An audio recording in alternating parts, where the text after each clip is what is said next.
first podcast for the El Chuco Sportscast. This is my brother Mario. Say hi, bro.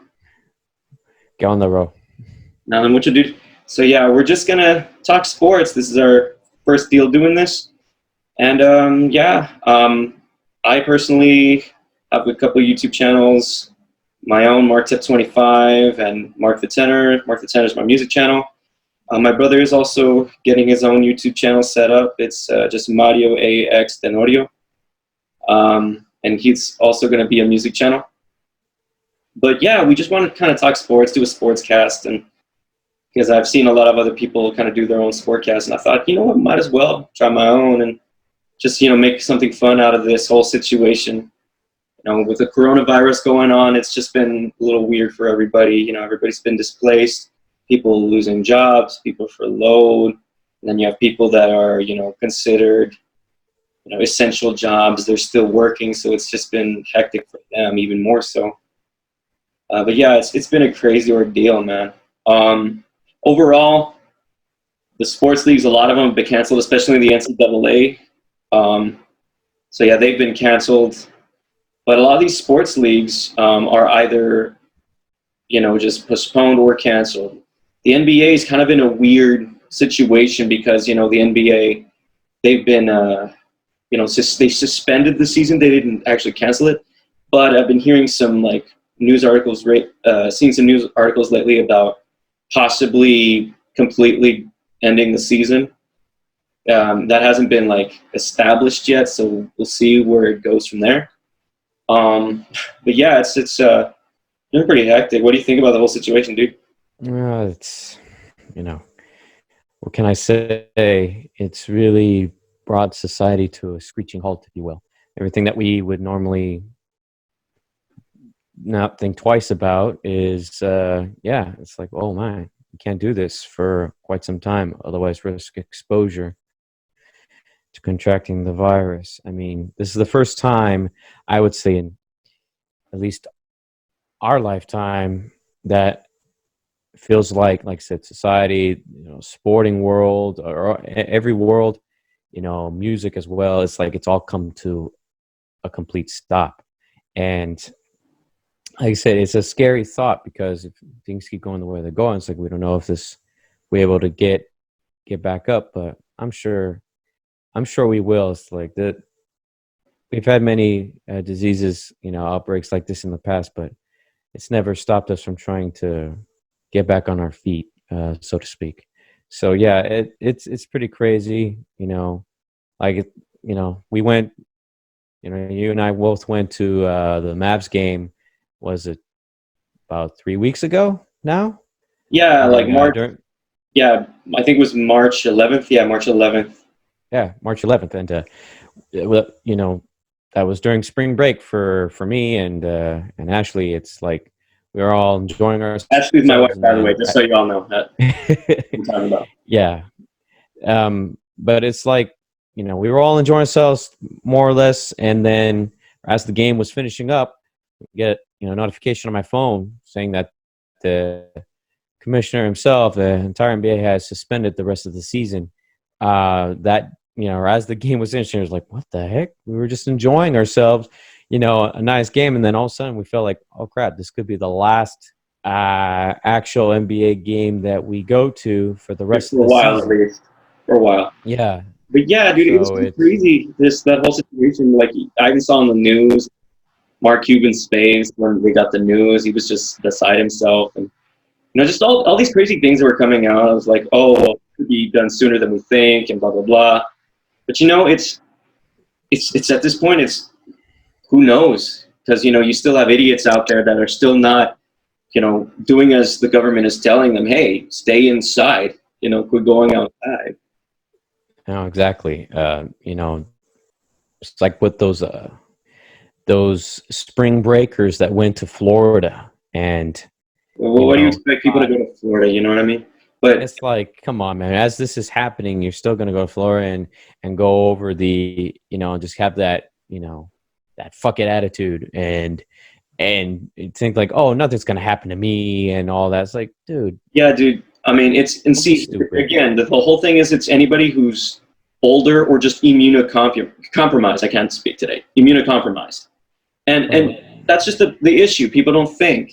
That's why I'm very careful. I mean, I'm asthmatic, so I try my best not to really go crazy on anything. Like if I'm gonna get something, that makes come back.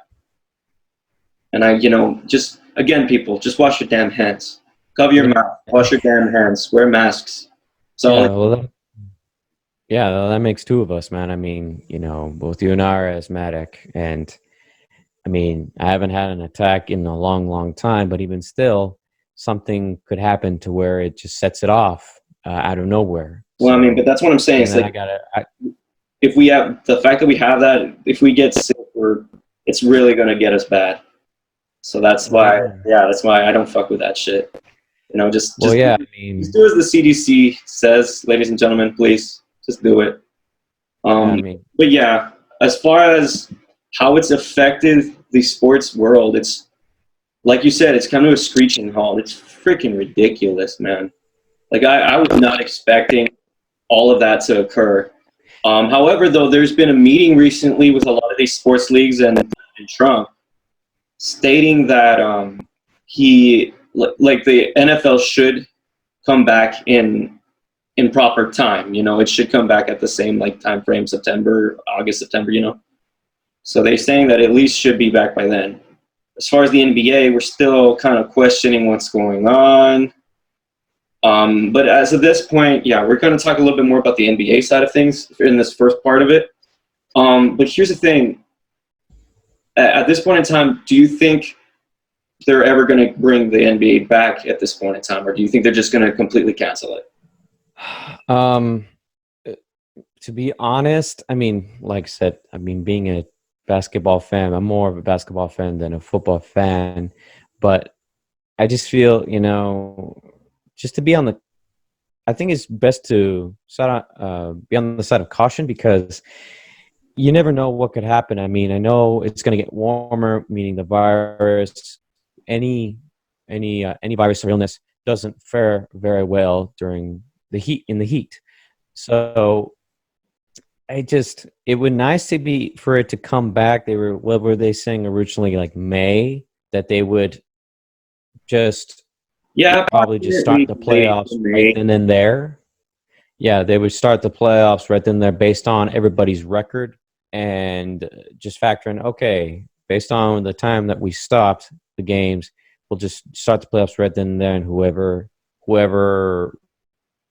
had the better records for both conferences will go. From 1 through 8, obviously. They just start right. But I just, maybe that won't be that much. That it doesn't seem very fair, because it didn't give a lot of other players time to really, or a lot of other teams time to really, I don't know, put the work in, or whatever you want to call it. It's just, but at the same time, maybe they can make a playoff run like the Pelicans with Zion.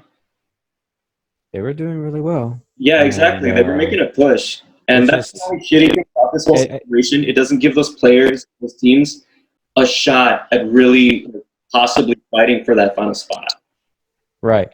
I mean, I can't remember when we stopped, where everybody was as far as how many games we were in. Do you remember? It was close to 66, 67.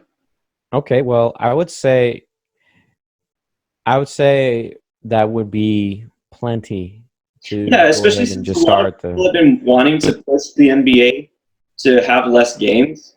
This might work out better. We started it might give the NBA the push it needs to actually lessen the season. Granted, I'm not a fan of that, because then you miss out on that, illustrious 73-9 record that the Warriors just had. And at this point, it's like, people say, "Oh, it's too much basketball." It's like, well, it wasn't too much basketball for y'all back then, so I don't see what the issue is now. Well, I still feel that the NBA plays way too many games. I mean, 82 games, I think that's too much. But going back to 2012, when they had the lockout because of the players negotiating for better, the Players Association negotiating for a better deal with the association. It's just, having is I thought the 62 game season was just fine, to be honest with you, because playing back this times the 82 game season, there was a lot of teams barely playing back to back and sometimes back to back to back games like almost every single night. It's like, dude, that's a lot. That's very hard on a I mean, player's I guess it body. can So be, that's just but like, again, you have to understand players like Jordan, players like Bird, and all of them. They went yeah, through it. Yeah, you sometimes have injuries, but that's just part of it. I mean, baseball is freaking hundreds of games, and granted, I understand baseball and basketball are not the same thing, but no, no, I'll be honest with you. There's too many games in baseball. Way too many games for baseball. Well, I think it's like 100 and was it like 150 games or no, I don't 160 think it's games that high. in a season?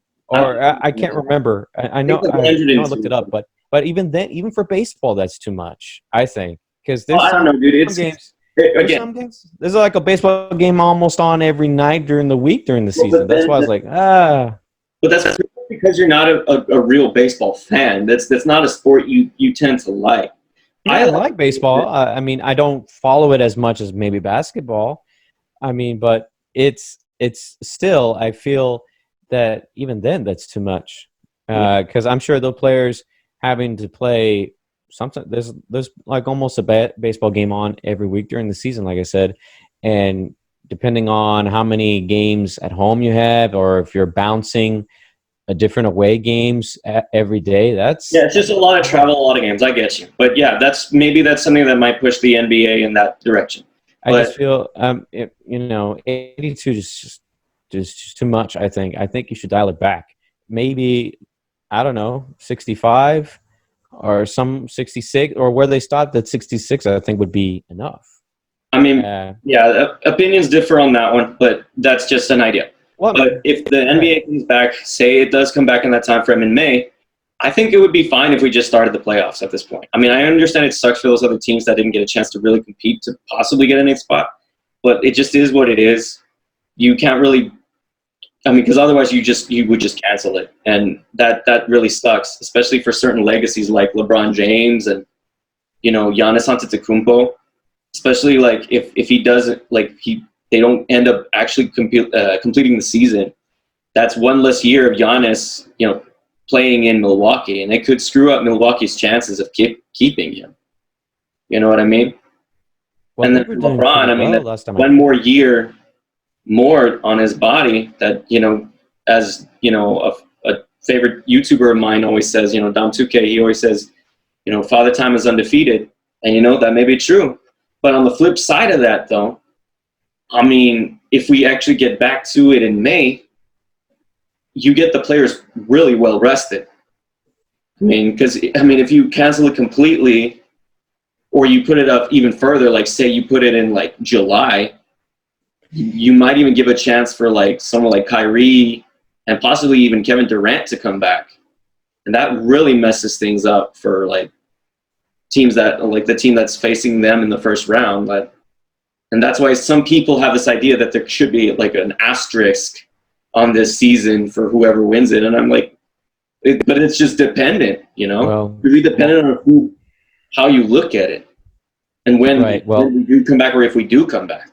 well, if that is just going to cause too many problems as far as who truly won it that year, then I would say, you know what, the hell with it, just cancel this season, start fresh the next season. I just because you know how that always happens, just like I said with the lockout in 2012, that brought out a lot of questions when they stopped at when the players were locked out and they only went to 66 games, and then after that, or 62 games, and started the playoffs right after that. I'm sure this will just be another one of those where people are, I don't know, man. But people like to gripe about the dumbest things, especially in sports, man. It's like, okay, man, really? No, but We're having a pandemic, so those are like legitimate concerns, though. You got to think about this from the standpoint. LeBron is not getting any younger. It's pretty much getting to the point where he's almost done.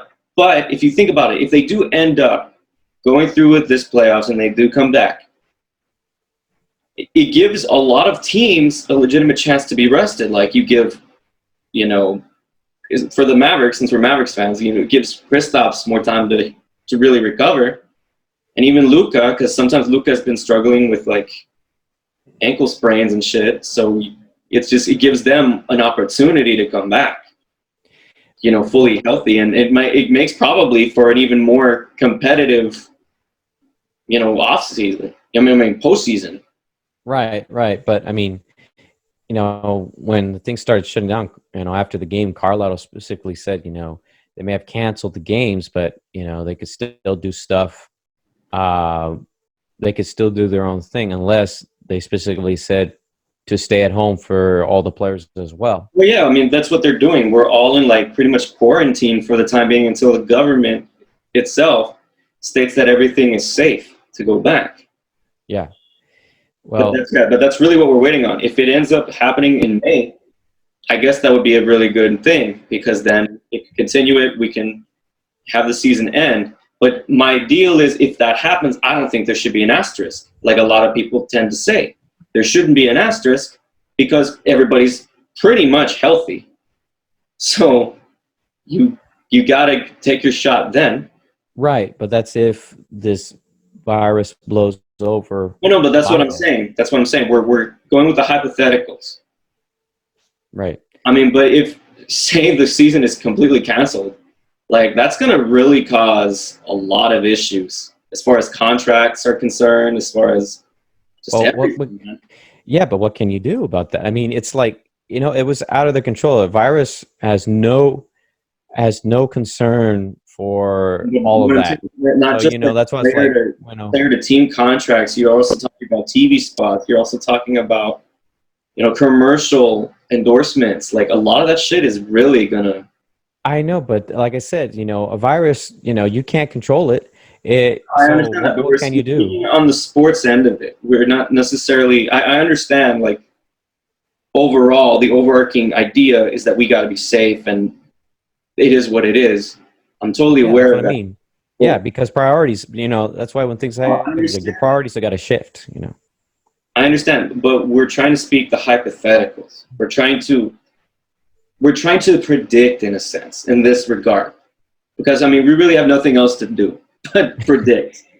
So we just kind of go about it in that regard. I understand we're trying to, take like, obviously, if I wasn't, I wouldn't be sitting here right now. But it is what it is. But I'm just saying, if things like that come to pass, how would that affect their legacies? You got LeBron. We're going to go back to LeBron again. LeBron is having a really historic season, but so is Giannis. Both of them are in the pretty much neck and neck, supposedly, for the MVP race. A lot of people feel that. I don't personally think so. I think Giannis has the higher advantage on this overall than LeBron. The stats really dictate. But then you always have those LeBron fans that will say otherwise, that, oh, LeBron, look at him. He should get the MVP. Look what he's doing at age 38. Well, that's all well and good, but come on, dude. Like, Giannis is doing pretty damn amazing shit too. We can't just stop what he's doing, and he's doing it with the best record in the East. And the East is not like what it was back then when LeBron was running the East. It's not the same thing. See, LeBron, man, he'll always be one of the greats. But some of the fans are sometimes can be, what's the word? Well, they're fanatic. They're fanatics. Yeah, but they can be blind.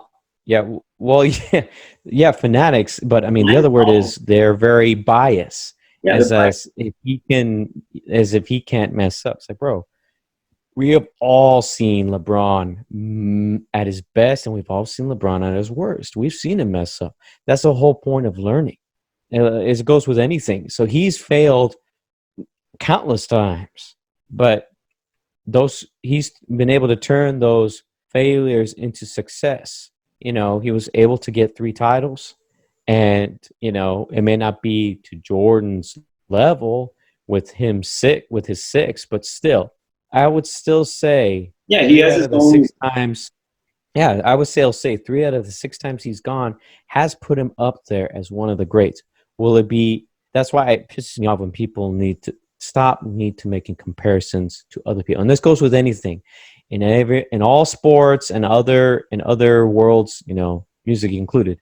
But don't just quit comparing him to somebody else, because he is not somebody else. Like with Jordan, they always compare him to Jordan. He is not Jordan. Well, He's but not in Jordan. competitive sports, that's just how it is. I know, but that's really bad. I really think that's a really bad habit. Michael Jordan is Michael Jordan, and there will never be another one exactly like him. LeBron James is LeBron James. There will never be another one like him, but he is never going to be Jordan. So stop comparing him. Every player has been able to develop their own craft in their own way, and that should be recognized and respected. That's how I look at it. It's like with me, we're in music. Like I will never be I will never be Charlie Parker. Never. He is one of the greatest saxophonists to have ever lived, a virtuoso player. I will never be him. I will only be me. But I can still learn from him, take from what he's played, and apply it to my playing and make it my own. Yeah, I guess that. See that, but that's what these analysts. That's why I feel like, especially with ESPN and all these analysts at all the other stations, they need to. I know you're here to analyze and compare, but you can't really truly compare one player from another, because everything about them is unique. How they shoot, how they make plays, how they block, how they pass. All those factors do matter in the grand scheme of things, because those things could have been the difference between a championship and not.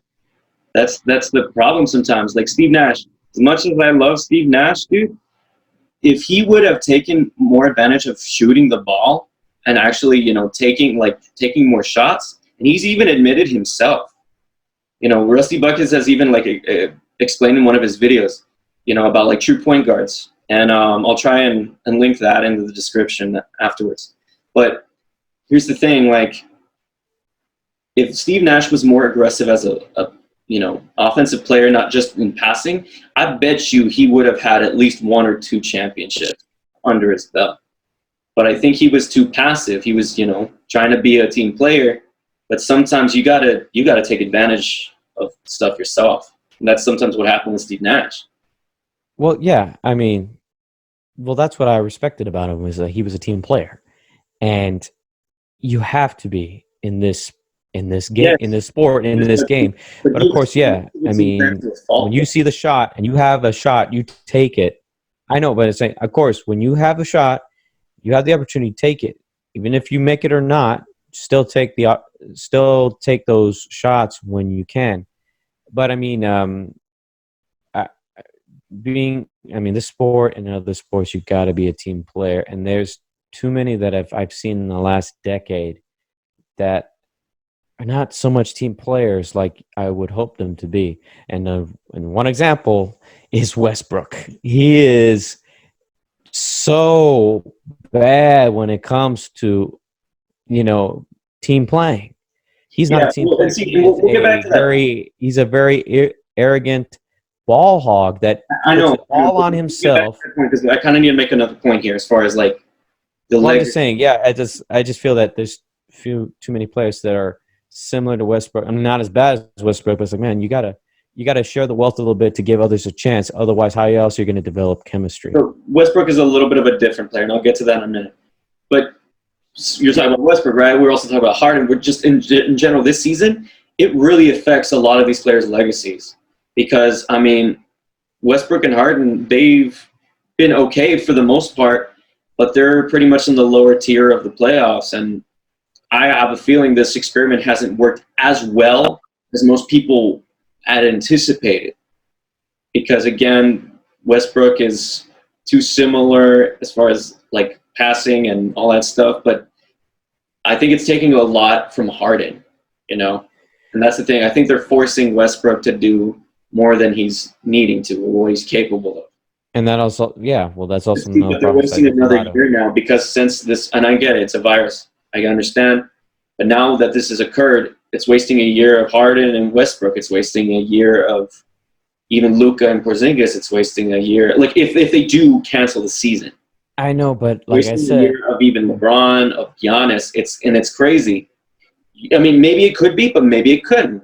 because maybe they rest up well enough to where they prolong their careers an extra year. You know what I mean? But see, it's just dependent on how you look at it, and that's Right, but just the crazy part of this whole situation. Because say this year, let's kind of predict who did you think would be in the finals this year? well, I had a feeling that I had a very strong feeling that it was going to be Milwaukee, and either, well, if since LeBron was doing well, bringing the Lakers back up to their former glory, either them or the Clippers. The Yeah, Clippers I was were thinking the same really thing, pretty kicking much ass. either or in that regard. Because as it stands today, so in the Eastern Conference, it was Milwaukee, Toronto, Boston, Miami, Indiana, Philly, Brooklyn, and Orlando in that order. So obviously Milwaukee would manhandle the Magic. Toronto would beat Brooklyn because Brooklyn is a little bit undermanned. I mean, I get it, Dinwiddie's pretty good, but he can't really do everything by himself. Wait, what? What's his name? Spencer Dinwiddie? That's his name for real? Yeah, Spencer Dinwiddie. What? Wow, man, that's amazing. I know. Yeah, the only one is a funny thing. The only other time I ever heard a name like that was, remember the "Who's on First" skit with Tell me. Abbott Costello when he said Sebastian Dimwitty. I was like, wow, that you can't make that up. And it's like, oh, Yeah, I it's mean, actually it's a someone. name. Yeah. It's a name. And then I know, but still, that's kind of funny. it'd be Boston. No disrespect. No disrespect, though. It'd be Boston and Philly. So, I mean, Philly has just struggled this season. I mean, granted, they would match up well as far as bigs, but I don't think Boston is losing to Philly. And then it'd be Miami versus Indiana.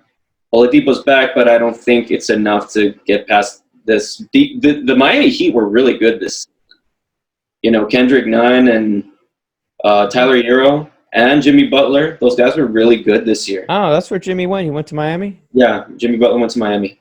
Well, that's good to see that ever since Wade retired, they seem to be doing well. That's good. Yeah. So yeah, that goes on, and then it'd be pretty much. Yeah, I mean, because really at this point, I don't see anybody really beating Milwaukee. Would have been beating Milwaukee. I mean, Toronto's great, but I don't think they're beating Milwaukee without Kawhi at that point. So then, yeah, let's go to the West. So with the West, we have the Lakers, the Clippers, the Nuggets, the Jazz, the Thunder, the Rockets, the Mavericks, and Memphis. Yeah, the Mavericks against the Clippers, yeah. I think they would have at least gotten a game off of the Clippers, but I don't think they're beating the Clippers. The Mavericks are, I don't know what it is. They have decent talent. They have pieces, but they're not utilized well. And that's why the Mavericks haven't won as many games as they probably should have. But I digress from that. So, and then Memphis, yeah, there's no way. I mean, John Morant's a heck of a player, but there's no way they're beating the Lakers. Rockets against Denver. I mean, they might be the only team that I could see beating Denver. But at the same time, with the lack of bigs, because they've been trying to experiment with this small ball lineup, I don't think it gets them over the top. I think that one would probably go to 7, if anything. And then the Thunder and Jazz. The Jazz, I think, would beat the Thunder. Chris Paul, you know, good for Chris Paul, man. He's really had a good year, despite everyone thinking that he wasn't going to do well with this Thunder team. And then Shai Gilgeous-Alexander's killing it. I mean, but I don't think. I'm glad to see that he's doing well. I mean, I would have wanted him to stay with LA, but hey, you know. Yeah, dude. I don't know, dude. It's just they kept getting injured. Griffin kept getting injured.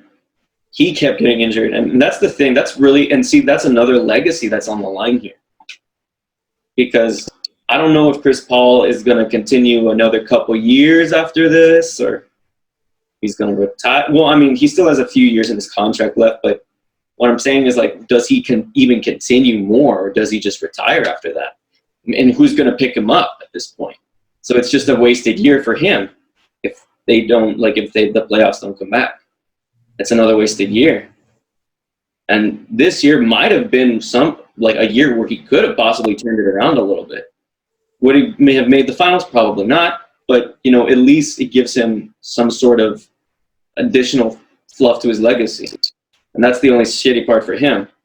But yeah, I mean, it's at this point, I think it would be either between either LA's. But I almost feel the Lakers would have gone on. As much as I partially would think the Clippers, I think the Lakers only because they have more depth than people realize. I mean, Rondo, I mean, he hasn't been playing as good as of late, but he's still a decent piece. Howard has been semi-revitalized since going to LA. They have really decent parts. The Clippers picked up some really good parts themselves, but because of the fact that George has been injured here and there, Kawhi has been sitting out here and there, it's not as, cohesive of a group. So that's just the issue with that. So, like, those are legacies on and then it's another year of, like, what if for Kawhi Leonard?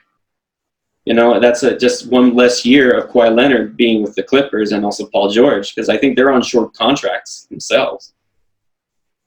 It's just crazy to think what legacies are on the line. Right. I mean, well, Kawhi did choose a good place to go, and I really would have thought he would have stayed with Toronto after winning the championship. Well, because he's from LA.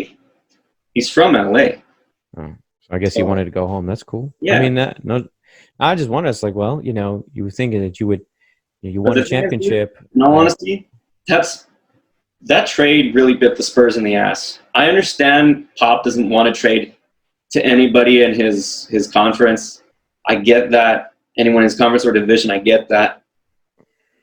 But still, really the way they handled DeRozan. I mean, DeRozan is okay, but he's not Kawhi Leonard.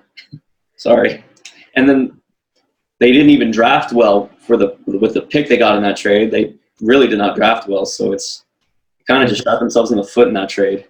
Well, I just feel the way they handled that situation with Kawhi was really bad. It's like, come on, man. Yeah, but most Spurs fans are not going to see it that way. They're just going to say that Kawhi quit on them and yada, yada, yada. Quit? Bro, if you have a legitimate concern that you're not 100%, then you shouldn't blow that off. And why? That's why I was trying to tell people, like, Tony Parker should have just shut the fuck up, dude. Yeah. I mean, after all that time you were together and winning those 2 championships that Kawhi won with you, right? It was 2. Right? He won 2 with San Antonio, correct? Kawhi? No, Kawhi only won 1 with San Antonio. Oh, it was 1. Okay. Because remember, they went to the finals back to back for like the first time. Right. And it was lost against the Heat the first time and then beat them the second time. Right. If Kawhi hits those free throws, or if Duncan had rebounded the shot instead of Bosh rebounding the shot and it going to Allen, I bet you we would have been looking at a completely different series, and LeBron would probably have 1 less championship. But it is right. Well, that being said, it's like, look, he played his ass off, man, and for them to, for his own teammates to say, oh, you're faking it, suck it up. It's like, bro, come on, man. If you have an injury that's really bothering you, that if you ignore it, it could get worse, because that can happen. You ignore something that you may think is very benign, and it gets worse and worse to the point where it does permanent damage, then, you're screwed. That could be the difference between you with, with a long career or it being cut short, Then also with this whole situation, you got to think about, how does it affect draft stock? Like, do you just go off of your current standing as it is? I mean, that's just kind of shitty. Like draft stock as far as the reputation of the team? Well, no, the draft. If the season does end, like, how does that work? That's going to be weird. I mean, it may be weird, but I don't see a problem with it, because everyone should know. Because it could. Pandemic. What I'm saying is, it could literally affect who could have gotten a player. Yeah. Yeah. Because there's some picks that are like draft protected in some form or fashion. Like, say a team loses or wins so much games that the pick is like deferred to whoever made the trade, or whatever the case may be. There's picks like that, and that's shitty for those teams that say, if they had won maybe a couple more games or lost a couple more games, they could have gotten either a higher part in the lottery or like higher chance in the lottery. You know what I mean? Yeah, of course. I don't know. It's just kind of crazy. Okay. Yeah. Well, go back on what you said. I mean, we're going to be definitely experimenting with this, not just with this, but hopefully we'll do a music podcast, you know, either and playing something or talking about music and how we can, you know, as musicians, try to bring some happiness to people in this world, you know. Yeah, and just try to further our brand, you know. Yeah, and once we get that podcast set up, we'll also link it in descriptions of future podcasts for El Chuco Sportscast in the future. But yeah, right now we'll kind of just go up with this. But yeah, what I wanted to talk about was like UTEP sports. You know, it's been a while since I've really been in on it. I know the the football team yet again up, baby. Been a little bit saddening to say the least. And again, they're in a rebuild, so to say. I mean, college sports are completely different than professional sports. But yeah, there's been a new change of like, there's new head of the sports athletics department that's trying to make some changes, trying to steer UTEP in the right direction. But you know, it's just hard because UTEP for so many years, they have potential, but they can't make it work because of who they recruit as coaches. Maybe they just don't have enough firepower.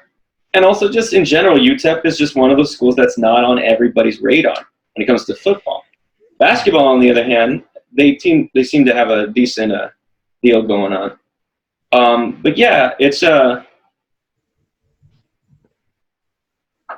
been a weird situation for UTEP because I know they've been doing decently in basketball, but then they kind of struggled mid-season. Like they were 7-0, and then they kind of went back to their old ways, just losing game after game, some close, some pretty bad. But you know, overall, the light, as far as the spark in that team, Williams, what's his name? Bryson Williams, I think is his name. Yeah. Bryson Williams, that guy is a hell of a player. I saw him play against UTSA because I was watching it on like an ESPN deal that we had to subscribe to, and yeah, we were watching UTEP play UTSA in El Paso. And dude, that guy was killing it from mid-range, man. Freaking fadeaways and all that shit. That guy is amazing. And I think if he continues on this trajectory and if he plays one more year at UTEP, gets his stock up, I think he's going to be a heck of a player in the NBA. I mean, that's who I think UTEP was waiting upon because he was, I think, red-shirted last year because, you know, he was a transfer. So he wasn't able to play last year. Yeah. But yeah, man, that's amazing. And, you know, UTEP, I think they have potential to be a decent college basketball team in the future. It's just, again, it's consistency. It's, you know, recruiting the right pieces. And that's just been an issue for UTEP. They can never recruit well enough because, again, UTEP's just not on the radar, you know? Not necessarily. That's not completely true. You got to also look at who people go there for, you know, and where the strengths are. Look. Well, I mean, but you got to understand, dude. Look at people like Colin Cowherd. That man was talking mad shit on UTEP. And it's people like him that kind of give schools a bad rap, and then that kind of affects recruitment. Dude, he's a dickhead, man. I don't think he can have more weight than ours will. He can't, but it's like, but that doesn't make him right. That doesn't make him right. But there's people that will listen to him more than the average person. Because again, but that's why you gotta. He has that status. But that's why you gotta challenge people that do that. Look, and that's I gotta tell you. I'll take Colin Cowherd's shitting on. Come on, man. There's some things he gets right, and there's some things that I just like. I really don't like Colin Cowherd. I think it's just. I think that's just your opinion and your bias talking. Yeah, as a matter of fact, like one of the YouTubers I follow, Rusty Buckets, kind of made a post about like who would you rather, like, I guess one has got to go, and it was like Nick Wright, Colin Cowherd, Skip Bayless, and Chris Broussard, and he was like, "Could we like let all of them go, please?" But the thing is, I only know a couple of them. I like Chris Broussard though. I think he's better than That's all right. most analysts that I've seen. I think he gets things a little bit more on the nose than those other three. Like Nick Wright is just a fucking LeBron dick writer. Sorry. But he is. I mean, I don't know how these guys became analysts. I guess it's because they followed the sports when they were starting out, and they were paid to analyze what's going on. But at the same time, it's like, well, I don't know how you can really truly analyze something when you've never played the game. Okay, but see, there's a double-edged sword on that too, man. Because there are even former players that are analysts currently, and they're shit analysts too. So you can't really say that. I mean, there are analysts that have a little bit better knowledge and are a little bit better equipped to argue the facts than some of the players, because these players, their experiences are always different. Like, why do you think sometimes the old heads don't get things right? Because again, their style of play was completely different than what it is now. Yeah, there are things I don't agree with as far as like statistics, like the advanced statistics. That's what argument that a lot of Mavericks fans use to, boost up Dwight Powell. And I'm sorry, dude. The guy is okay, but he's not spectacular by any means. We gotta stop like making him out to be something he's not. He's a one-trick pony. The guy, like, he's a decent guy when it comes to the alley-oop. He can get the lob. But otherwise, he cannot create his own shot. He does not have good handles. He's not a good three-point shooter, and I don't know why they're forcing him to make him shoot. I don't think that's going to work. But yeah, he has his moments, but then he has his moments where he's just like, I don't know what anybody sees in the guy. So that's the thing. The advanced statistics don't tell the whole story. And also you got the plus-minus rating. I guess I'm not going to pretend I know what the fuck that's about. But a lot of times you see a player that's putting up these amazing regular stats, and then the plus-minus, oh, they're a minus this. What the fuck? You know what I mean? What does that even prove? Especially if, like, they won the game. They had a few turnovers here and there. You're going to get more turnovers if you have a higher usage percentage. That's how it is. That's how it is.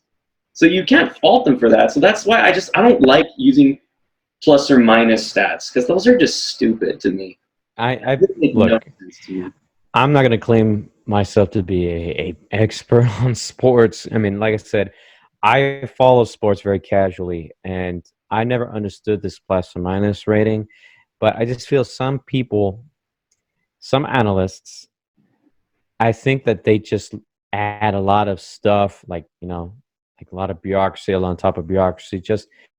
And to me, it's like, bro, to me, to casual one, or even someone like you that follows a little bit more, that's like, dude, a lot of this. I just feel like at that point you're just nitpicking things that are just, to be honest, irrelevant. And it's like, bro, it is what it is. But I think you're just taking the enjoyment away from the game or from the sport. I think we're kind of going off topic though. Now I'm thinking about it, because we were trying to talk about mainly about UTEP. Like UTEP. Yeah. Anyway, so let me say this. Okay. Look, I'll tell you this. There's been, like I say, as a fellow alum, there's been a lot of inconsistency, and then there's been a lot of complacency and nepotism that really pissed me off while I was there. Former athletic director Bob Stoll was there for God knows how long, at least over 30 years.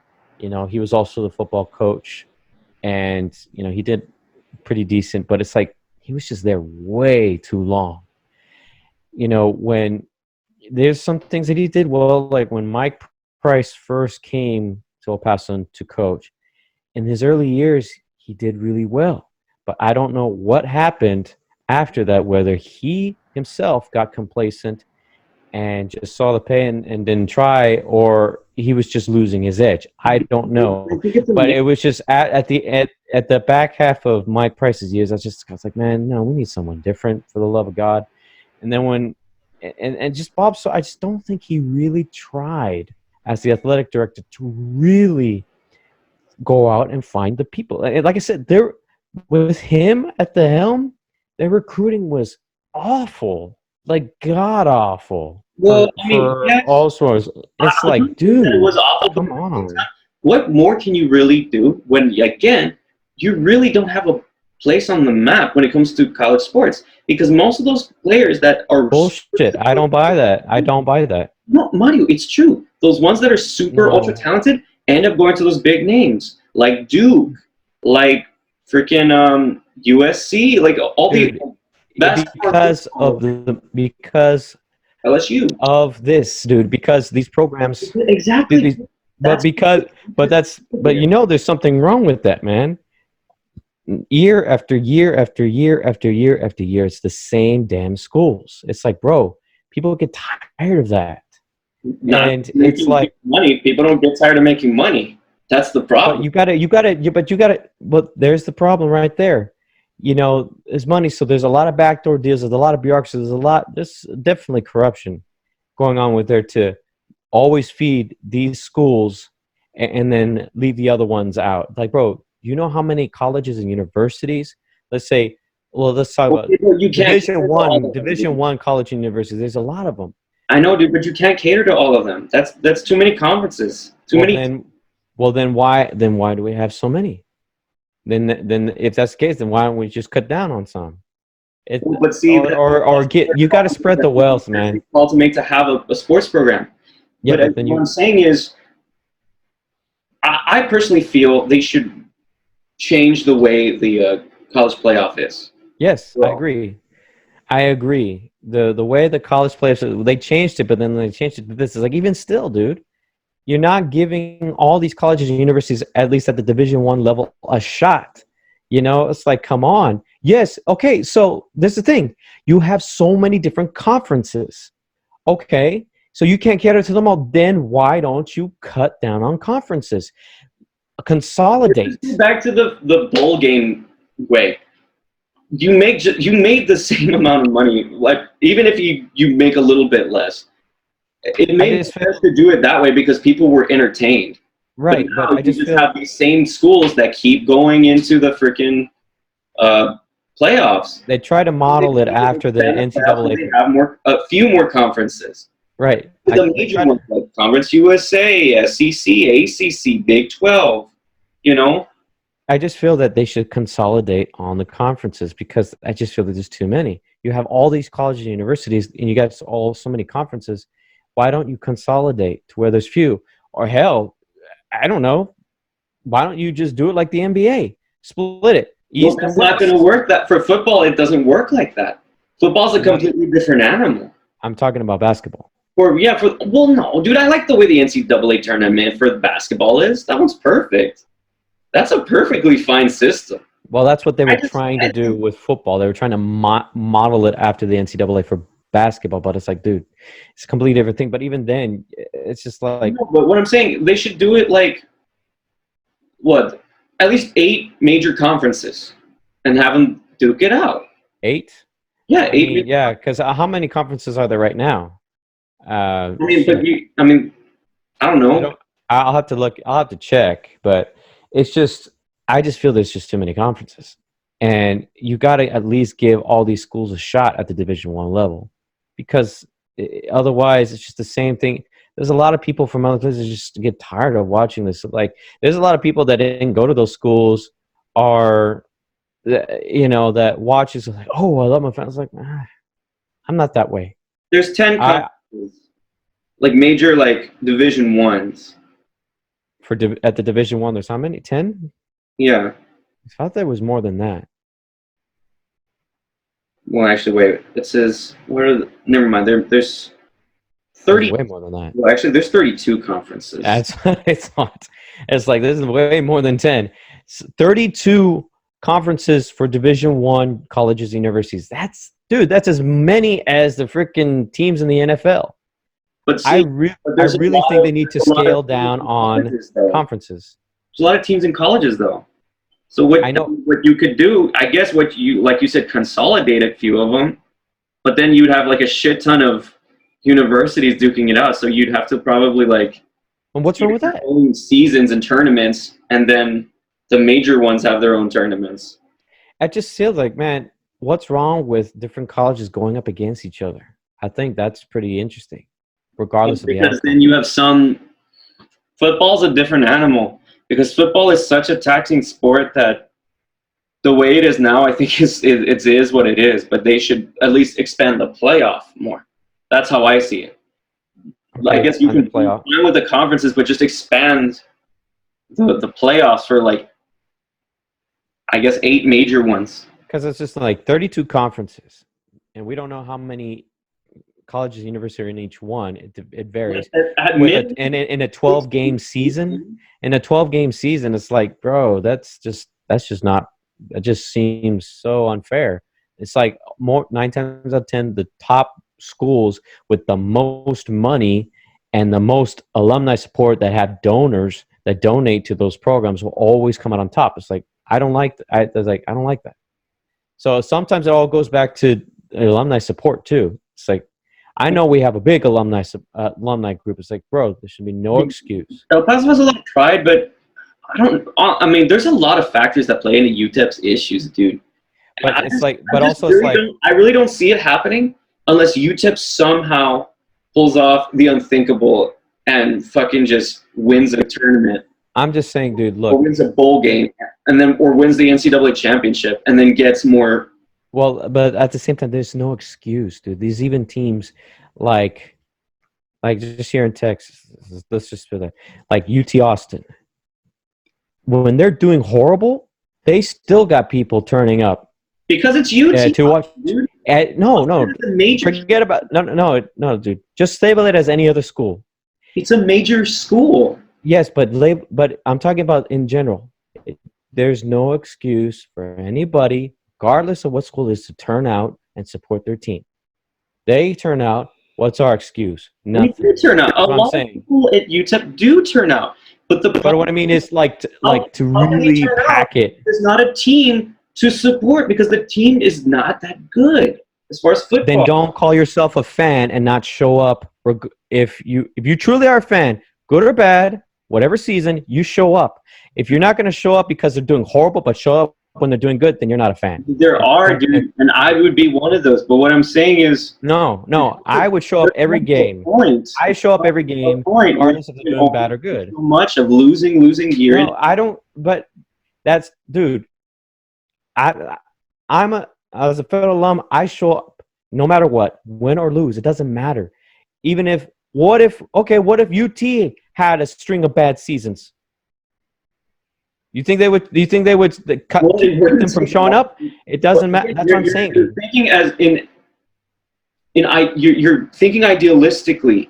No, dude, I'm not thinking idealistically. It's like if they had a string of bad seasons in a row, would the fans or students still show up? Mario, they have a bigger student body.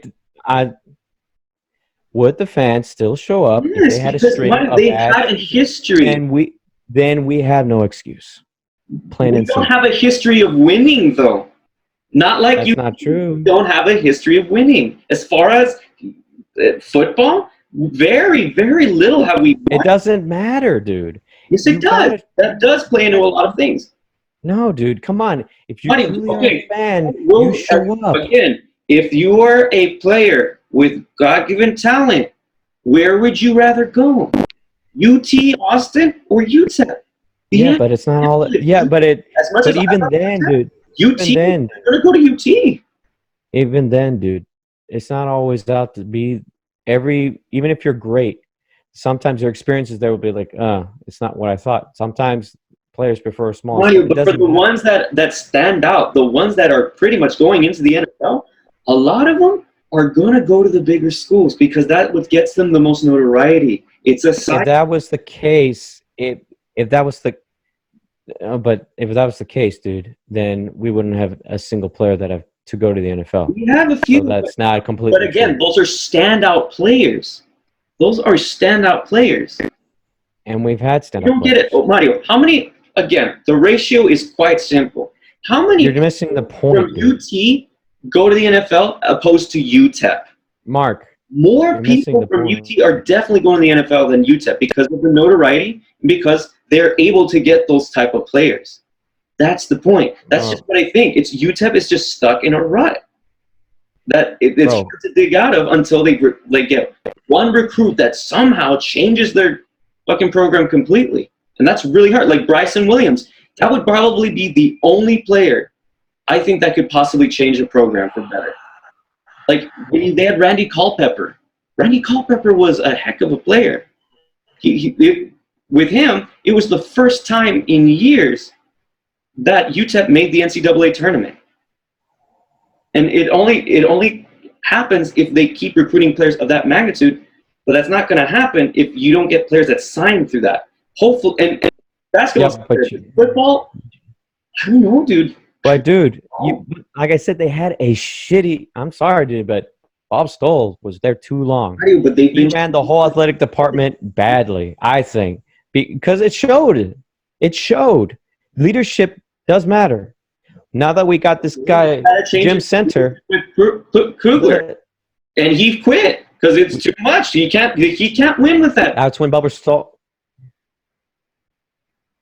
Dude, but like I said, Bob Stoll was still under the control, dude. And it's like, bro, he did not push recruiting.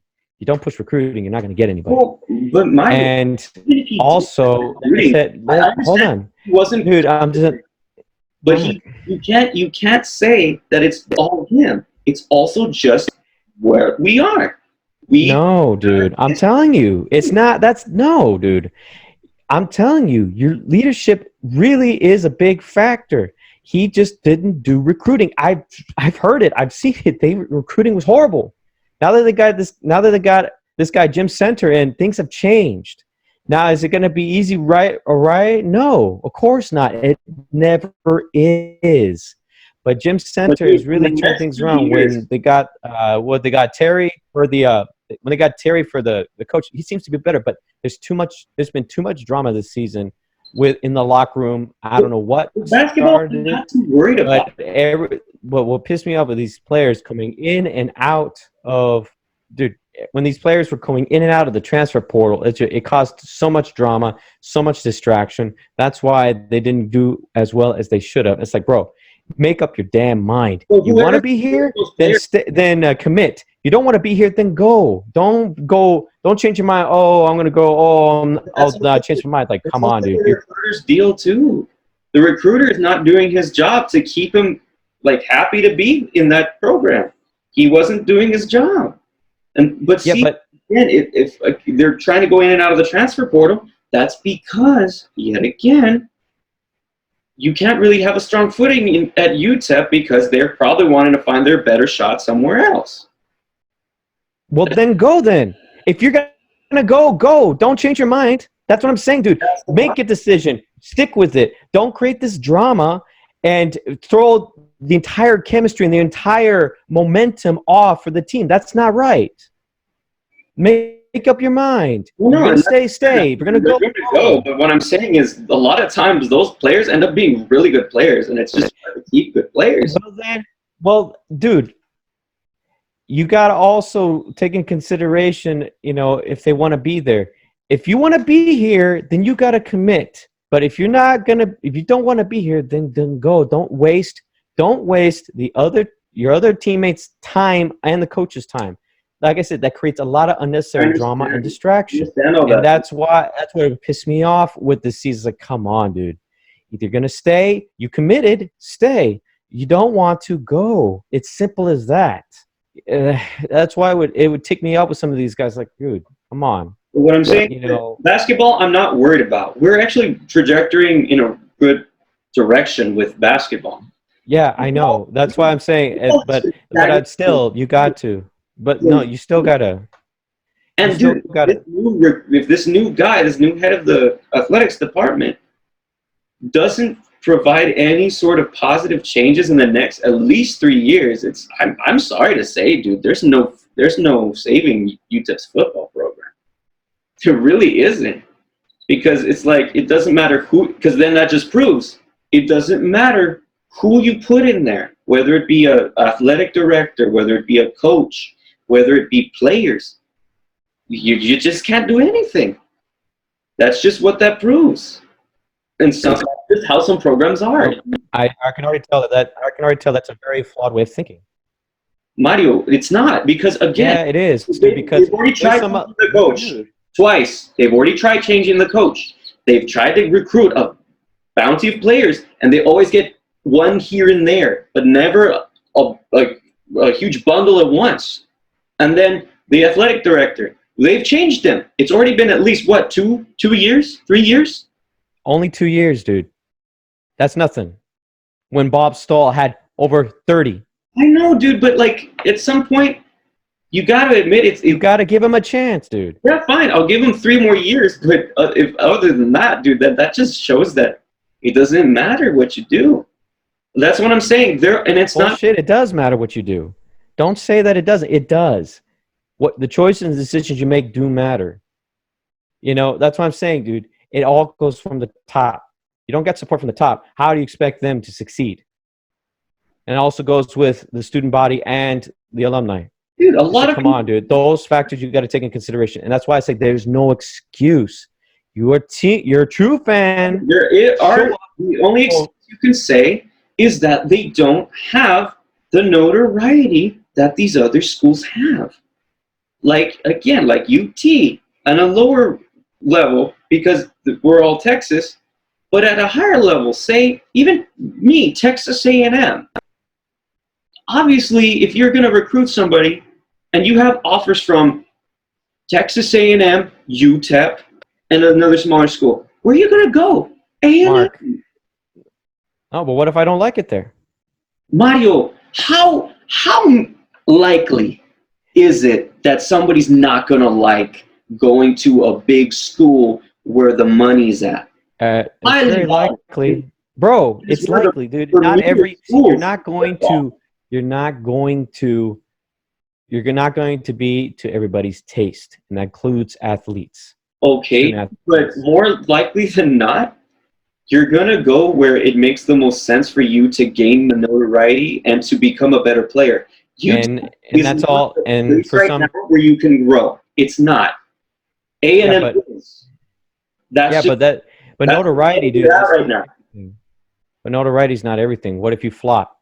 Notoriety isn't going to save you then. Mario, 9 times out of 10, those guys that are the big, they're well taken care of.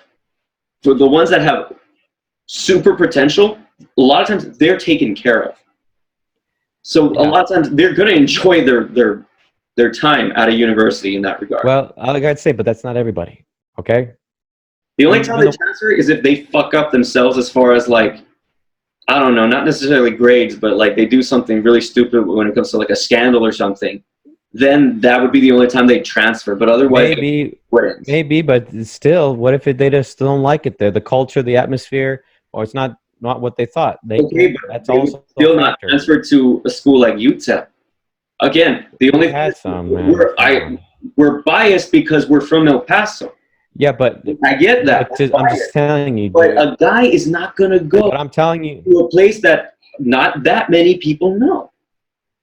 UTEP, we know UTEP because we're from El Paso, and there's a good amount of people that know UTEP. But again, like, UTEP is like, let's see, I'm trying to think of a good comparison. Bro, to say UTEP people don't know it's like, crap. You know that's not. It's like generic brand cereal. Bullshit, dude. No. A&M is like the name brand. You know, no, come on, dude. No, come on. No. How is it not? No, dude, that's not right. How many people know A&M more than every school? Dude, I could care less, dude. Every school has their own brand. To say that they don't, no, dude. Every school has their own brand. To say that it's a generic brand, dude, that's an insult, dude. Come on. Mario, compare it as far as the way the program is run right now. Yes, it is. Dude, no, dude. Mario, look, every school. UTEP couldn't possibly down to division. Every school is different, dude, and that's what it. Bro, every school is different. Every school is unique. It may be. You gotta also consider. It's not good different. If it was good different, we'd have a little bit more success, wouldn't you think? Mark, again, like I said, leadership matters. And if we don't have support from on top, Mark, but leadership, if you don't have the right leadership, it's not going to work. Yes. That's why I'm saying if the president doesn't care about athletics, which Natalicio really honestly did not care for athletics. She cared about academics and stressed that every time she talked, which I'm not saying, but you got to give everyone the same amount of attention. And if you don't, well, that's what happens. Well, and then it shows. If Dr. Wilson, the new president, really cares, that she will give all around attention to everything, because otherwise, what's the point if you're not going to give all around attention to your university? That's what's called a university. It's more than one college there.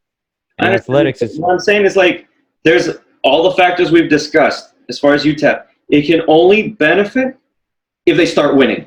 Otherwise, that's the difference. Really not. But also the difference, dude, is A&M is a college town. It's isolated. We're a commuter college.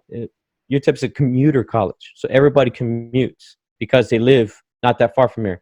Everyone has to stay in A&M because there's nothing. It still has as a program. Throughout history, A&M is more successful because somehow someone keeps throwing money at it, dude, and that's not Mark. But they keep throwing money at these programs, whoever the donors are, and yet we get nothing. That's bullshit. That's what I'm saying. You might have to spend a little bit more money just to success is, dude.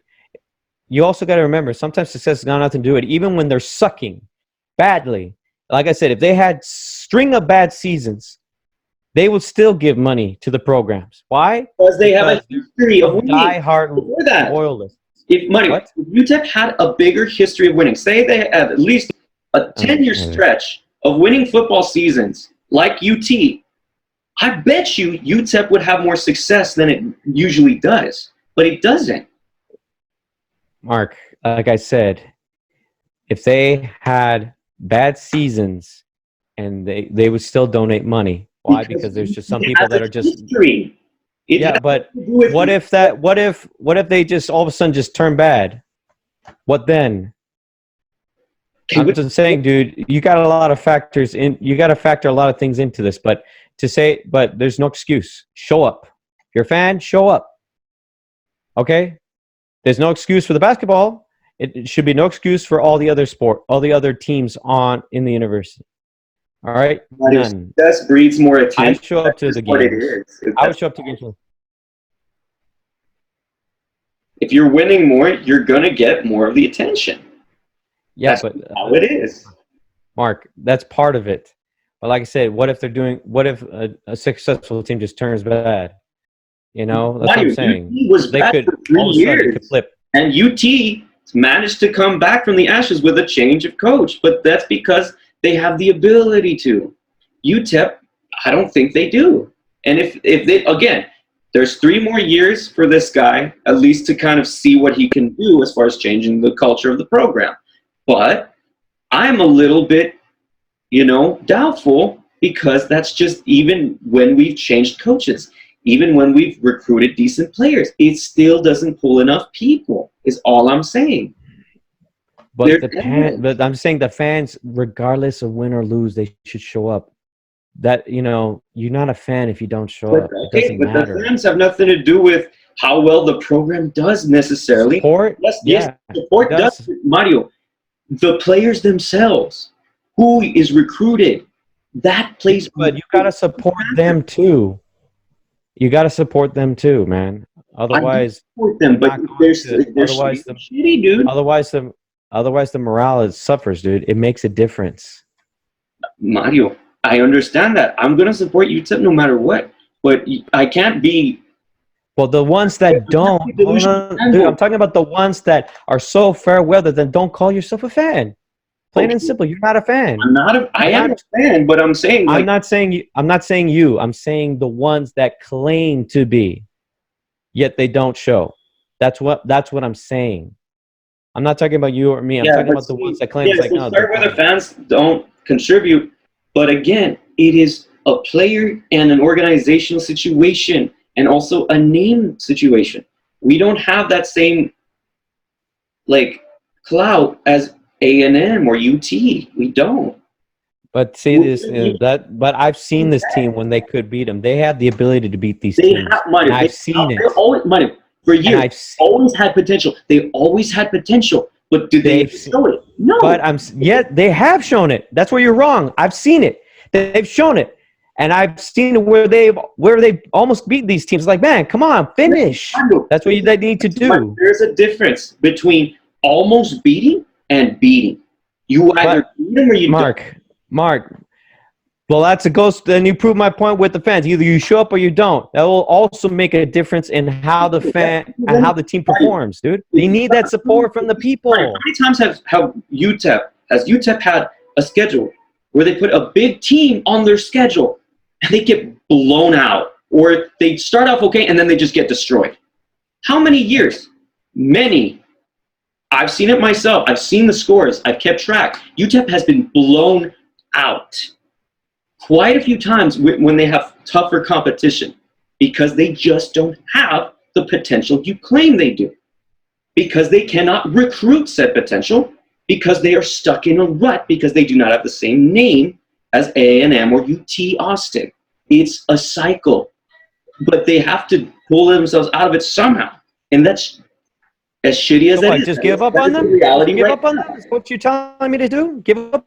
I'm not saying give up, but what I'm saying is you can't say that there is potential when it's obviously been shown time and time again there isn't. I'm only doubtful because it's just every year the same result happens. The same result. It's hard to... You don't really support them if you're going to just be like that.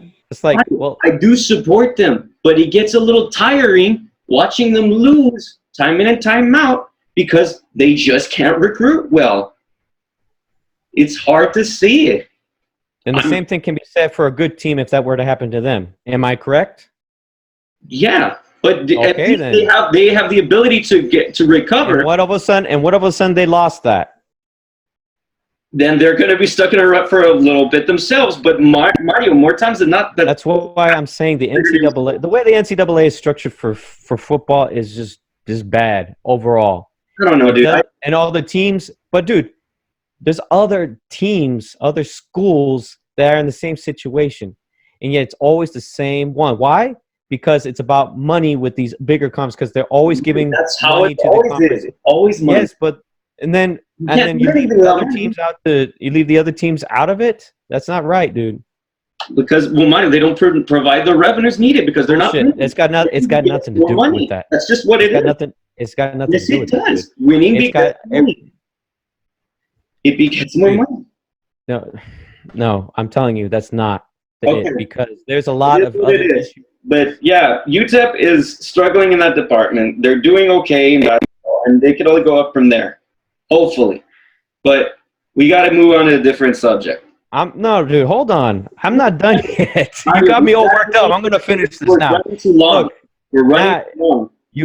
You can edit this later. Look, dude, this got... come on, dude. Mario, you don't understand. Yes, I do understand. It takes, but you're not... But you got to move forward. Otherwise, you waste too much time. Why do you think these shows move on? Because it takes too much time, so we have to move on. Well, you can have your opinion about UTEP. I love UTEP, but they're in a bad situation. It is what it is. But right now, we got to talk about... Yeah, but they're not the... But I'm just saying, they're not the only ones. There's plenty of schools like that. There's plenty of schools like that. It's just in one of those situations that it's hard to get out of. That's all I'm saying. You still haven't given this... But, dude, compared to what Bob Stoll's done in the past, this guy, I'm sure, will turn this around. Because he's already doing things that... This dude doing things that Bob Stoll didn't do. It's like, man, and it took us how long to do this? I understand. And then when we post this, we'll see what the people in the comments section see, and we'll talk about it from there. But yeah, right now we got to look at the NFL's like transactions and all that. So let's just pull up and see what's going on with that. Additions by team.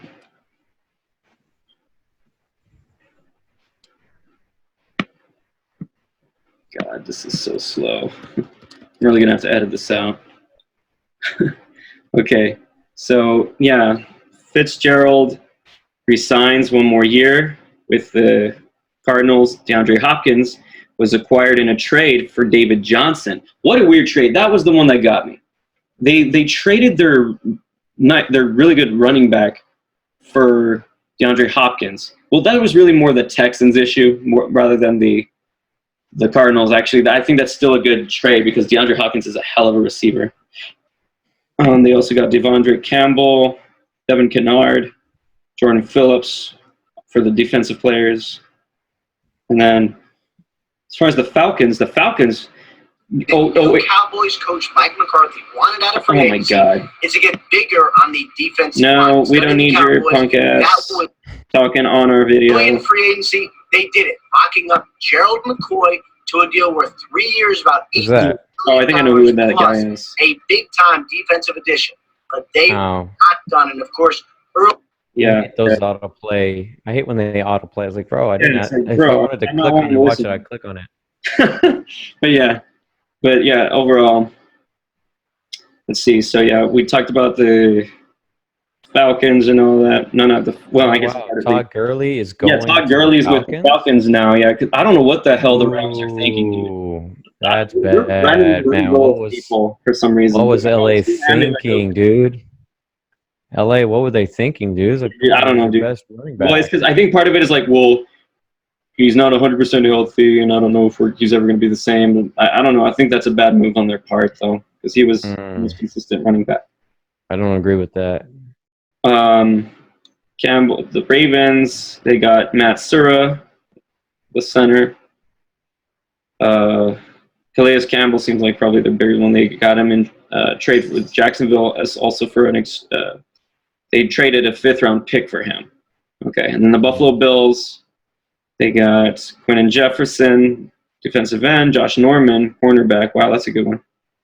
Stephon Diggs, hello. Yeah, Stephon Diggs, UTEP. What?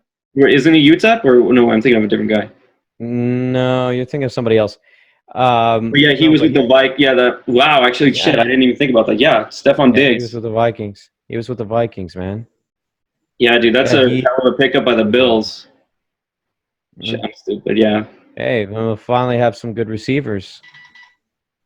Well, I mean, they also have the guy that Dallas used to have. What's his name? No, not Jordy Nelson. What the fuck? No. Oh, yeah. I know who you're talking about. Cole Beasley. Yeah.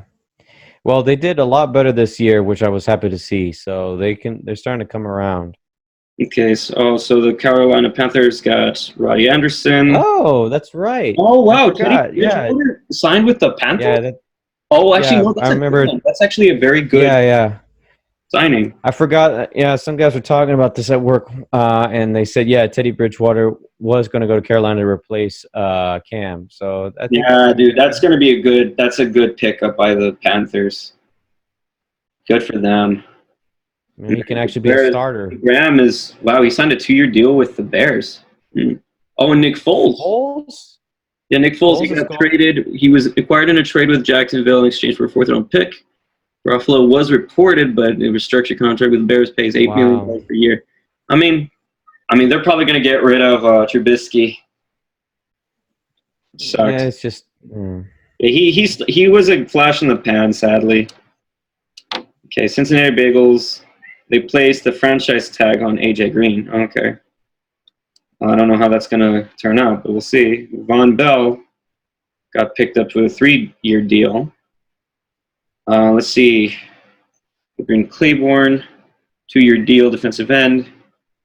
Jack Conklin, Austin Hooper. Wow, wasn't he the guy that was with the Falcons, right? Or maybe I'm thinking of a different guy. I can't remember. But yeah, I think it is that it has to be him because he is a tight end. But yeah, the Browns picked up a tight end. That's good. Pair him with another. Oh, hello! Look up. They picked up Kareem Hunt. Well, no, Kareem Hunt has been there, but I guess they just placed him on a 2nd-round tender as a restricted free agent. I didn't see him play. That's why I was like, I mean, obviously he couldn't because I guess he was still serving his suspension. Case Keenum, they picked him up. Wow. Yeah, but obviously, I don't know. I mean, that's going to depend on if God, what's his freaking name? That's the quarterback Baker for the Mayfield. yeah. If Mayfield fucks up, then that might be the guy they go with.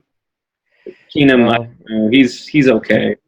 he's solid, but you know, we'll see how if he is able to give. Okay, and then of course our Cowboys. Let's see, man, they've got a few. Yeah, that's weird. Anthony Man, Brown. That's Greg good. Zuerlein, that's crazy. A 3-year deal. Ha ha. What is this? Does that say literally say ha ha? Yeah, that's his name, HaHa Clinton Dix. You never heard? What? Yeah, dude. No. He was a Ha safety ha ha. for the Packers. Ha. I don't remember it. Ha ha.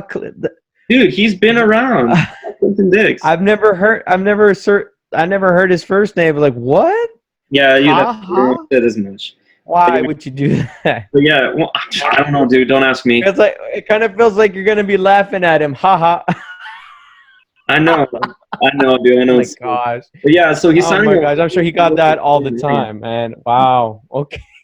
And Amari Cooper got the big bucks for them, which I think that was a good deal. I don't care what anybody says. I think people signing Cooper was a good idea for that 5-year, $100 million. And then Blake Jarwin, they re-signed him. Forbath. They were signing Forbath? They're re-signing Sean Lee, which is good. Gerald McCoy. Wow, a defensive. I know Jarwin can finally come out, man. Now that Witten is gone, I think he can finally flourish. Yeah. Joe Looney, yeah, that's good. I mean, Joe McCoy, I don't know him. Defensive tackle. Golden Smith was the guy we just saw. Denver Broncos. Sam Martin, Hunter.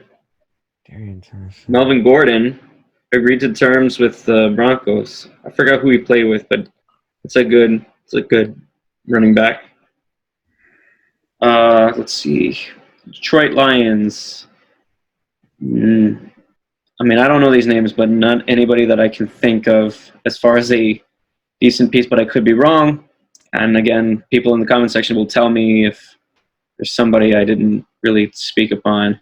Green Bay, they got Funchess, Mercedes Lewis, and Kirksey.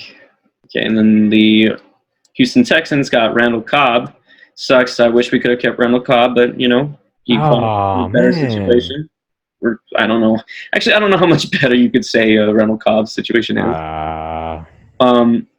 And then David Johnson, of course, he was acquired in that trade with DeAndre Hopkins, which is a really stupid decision by the Texans, but we'll see.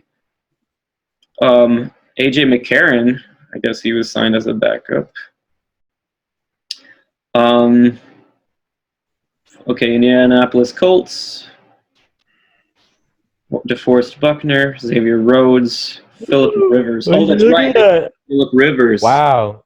So Phillip Rivers is no longer in LA. Wow. Yeah, I mean, they're probably going to draft. Okay, the Jacksonville Jaguars. Tyler Eifert, that's a good pickup. Rashawn Melvin. Woods, okay. Kansas City, Antonio Hamilton, Chad Haney. Wow, that's a interesting pickup, Chad Haney, backup quarterback. Marcus Robinson, that's another freaking weapon. Another weapon for, oh God, why am I forgetting his name? The guy who just won the damn Super Bowl, Mahomes. Oh, my dumbass. But yeah, good weapon to pick up for Mahomes. Damian Williams, another good running back, solid running back. Oh, wow, yeah, the Raiders picked up quite a few people. Nelson Aguilar, who was with the Eagles. Yeah. Malik Collins. They got Malik Collins. Okay. Wow, that's it. Good riddance, Jeff. Sorry.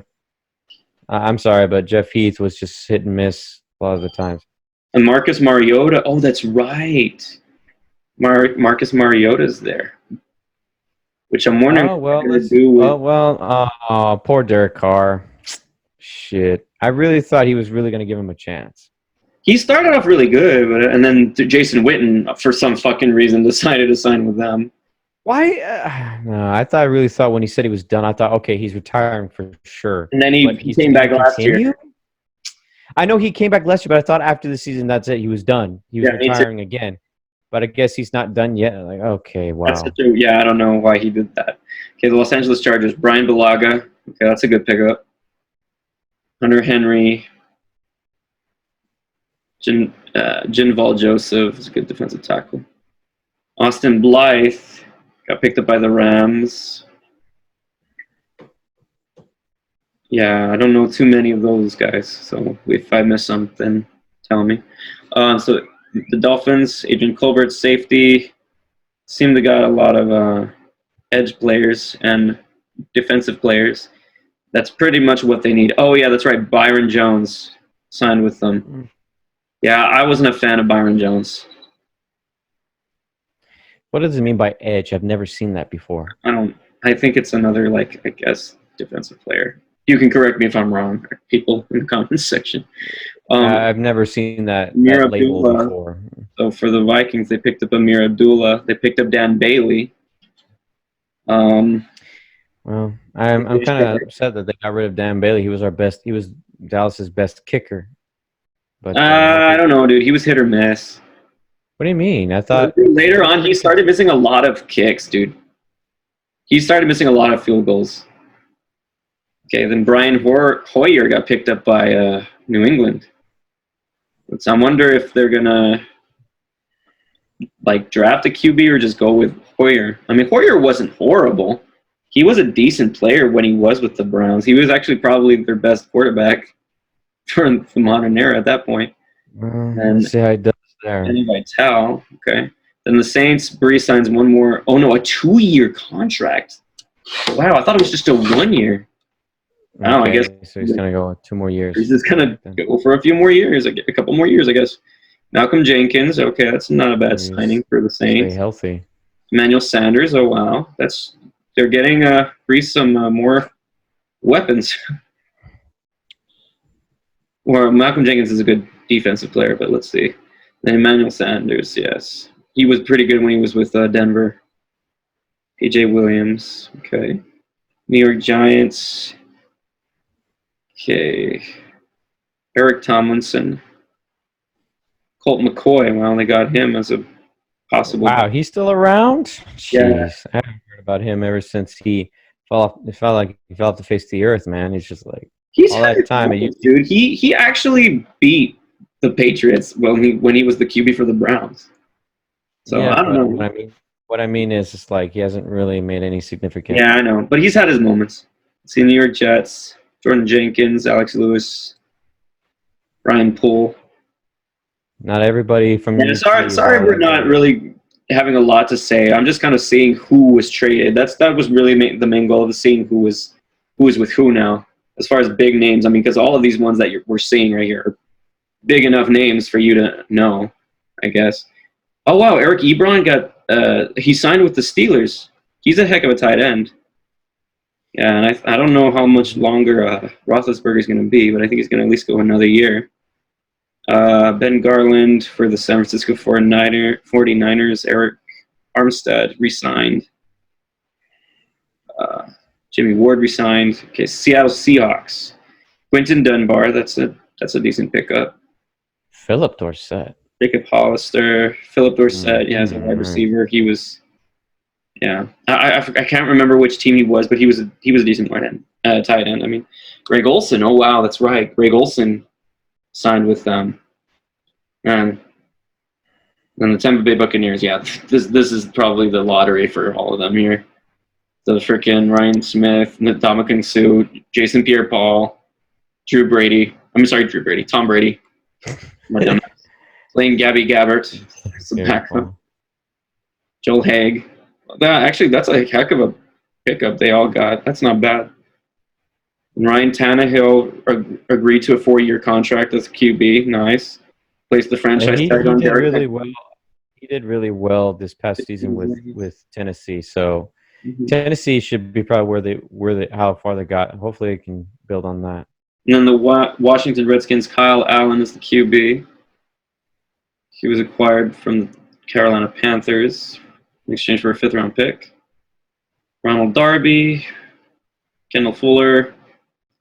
yeah, so those are really all the major ones, and I'm pretty certain you all saw the ones that I walked through as I was scrolling. So if I missed anyone important, you could kind of tell me about it and how that's going to affect their stock as far as probably winning the Super Bowl next year. But as far as like the Tom Brady thing, dude, do you think Tom Brady's like with this team that they're even going to make the Super Bowl? I mean, personally, man, I don't, because I mean, you still have the Chiefs and the Ravens in the AFC. It's a possibility, but I don't think it will. No, wait. No, Tampa Bay Buccaneers are NFC. Yeah, that's right, because they're with the Saints. They're in the same conference as the Saints. Yeah. Oh shit, that's gonna be interesting. Well, hell, maybe they do have a chance. I mean, this is the first time Brady will be in the NFC, but I mean, it's a possibility, but I don't think it's very likely because Kansas City is very strong. Well, I mean, yeah, if they face them in the Super Bowl, I don't think they're gonna beat them. But as far as who poses a threat in the NFC, I mean, maybe the Seahawks, now that they have a few decent players. The Saints, I mean, they're still a threat. The Vikings did pretty well this year. Cowboys, if they get their shit together, but I don't think they're going to go that far unless they prove otherwise. Well, let's see with McCarthy. Let's see how he does. Since he had good success with Green Bay. Again, and that's another thing, dude. Dak, like if he could just take his game to the next level and prove that he can lead them to at least an NFC championship, dude, then I could say, you know what? Yeah, he's deserving of it. Well, yeah, but like I said, it's like with Garrett and Linehan, they were just doing the same thing. But what I'm saying over and over. But with McCarthy, I know, but if it ends up being the same thing this year, we cannot blame. It better not be the same because they chose McCarthy to bring in something different, and McCarthy would always change it up with Aaron Rodgers. That's why it's like, look, it was just like with Linehan and Garrett, it was just so vanilla. Same thing, never changing. That's why it was so predictable. But with McCarthy, it should be different because he should be able to change it. Oh, let's throw him off guard. Let's change it up. That's what it should be. So we'll see what happens with that. But it's like he's completely different. And McCarthy was allowed to bring in his guys. I don't know who we brought in on defense. I don't know at this point. I probably have to look more into it. But overall, it's just one of those things that, like, I don't know. I just hope the best, but I don't know, man. Like, Dak has to improve.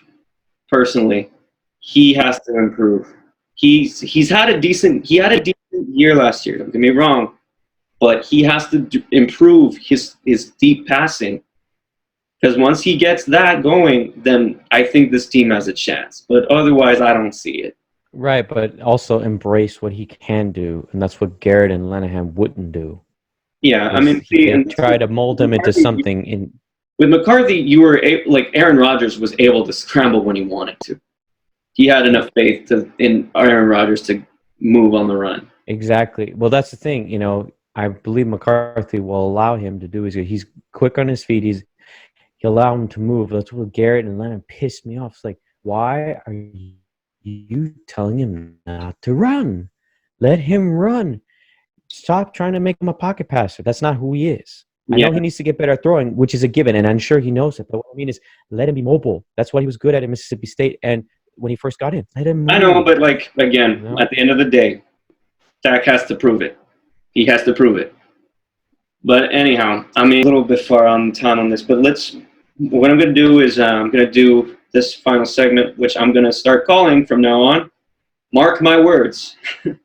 Okay. A friend gave me for this little deal. I mean, this is before I decided to do a podcast, so I'm going to make it for my podcast stuff for the sports channel for the Chuco Sportscast. Mark my words. It's pretty much my bold predictions and thoughts. I mean, and you can tell me what you all think in the comments section, whether I'm right or wrong, do you agree or disagree. But my bold predictions, mark my words, the NBA is going to come back in May, I'm pretty confident that this is going to boil over and just be done, and that the NBA is going to come back and the playoffs are going to happen. And mark my words, the Bucks are going to win the NBA Finals. And as far as everything else, the NFL, it's a little early to say, but as far as we just said it, but I'm going to say it. Mark my words, Tom Brady with his team, this Tampa Bay Buccaneers team, is not going to win the Super Bowl. So there's that. But yeah, those are my bold predictions. Do you have anything you want to add to that, Mario? I mean, as far as the NBA, I just I would like to believe it, but I don't think so. I think if this thing continues on into May, I think they just may call the season. I mean, I just want to remain optimistic. I do want it to end. I mean, we have to let this end because it's affecting everybody financially, and we need. I mean, I'm one of those, so I know. But what I'm saying, I'm very optimistic that it's not going to carry on this long, unless people are stupid. And once again, ladies and gentlemen, wash your damn hands. Y quédate a tu pinche casa. Stay at your damn house. But yeah, just. I mean, but I can't. That's gonna happen. Okay, I'm sorry. One more. I still gotta go to work. Mark my words. Bryson Williams is gonna go and be a decent player in the NBA. That's my prediction for Bryson Williams. If that does not happen, then there is a personal vendetta against UTEP. I'm very confident in saying that if that does not happen. I'm guessing it's because we still hold the number one. We hold the only NCAA title in the state of Texas. That's probably why. Who knows? But yeah. But we still, and not even UT. So not even UT has one. So suck it. They did. Well, Texas Tech did get close. So I'll give them. Yeah, they're the only other school that's actually been to it but not won it. Yeah, so UTEP and Tech are the only. Yeah, and that's kind of weird, don't you think? That all. Right. Well, that's kind of funny, isn't it? That out of the history of the NCAA for college, only 2 teams in Texas have ever gone that far, and I was like, "There's no way." Basketball just ain't our bag. As far as Texas is concerned, football is our bag. So.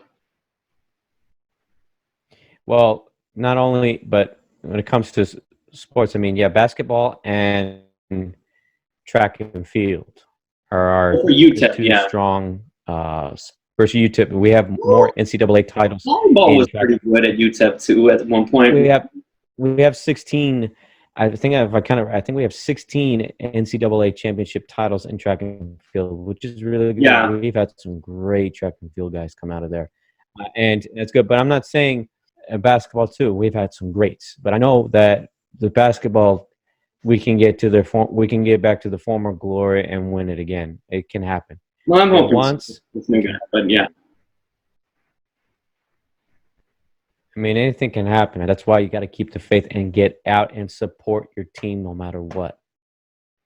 Just come on. No excuses. It doesn't matter if you're doing well. It doesn't matter if you're doing bad. No excuses. Go. So you got the time. Go. There's no excuse for other teams, so don't make one for us. Just come on. Go out there. It's like, all right. If I was still living there, I'd make sure I buy a ticket every season. Anyhow, man.